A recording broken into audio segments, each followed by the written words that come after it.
শ্যামকুমাৰ মহন্ত আৰু সিদ্ধাৰ্থক আৰু শেখৰক তিনিওজনক এটা জেলৰ পৰা আন এটা জেললৈ লৈ যাই আছে। বাকী মানুহগিলে চাওক কি প্ৰদৰ্শন কৰি আছে তেওঁৰ লগত, মানে মাৰিব না কাটিব কিমান পুলিচ। এই ভিডিঅ'টো চাওক। আমিতো ভাইলেন্স কৰা নাই নহয়, আমি পিছলি আছো ন। ঠিক আছে চালা কুকুৰৰ জাতত চালা মানুহ মাৰিবলৈ জেগা নাপালি কেলা।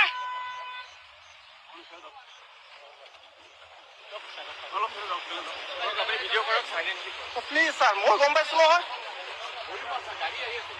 অসমৰ ৰাইজে জ্বলি আছে এতিয়া। মাত দুখাৰটো ডাঙৰ কথা নহয়।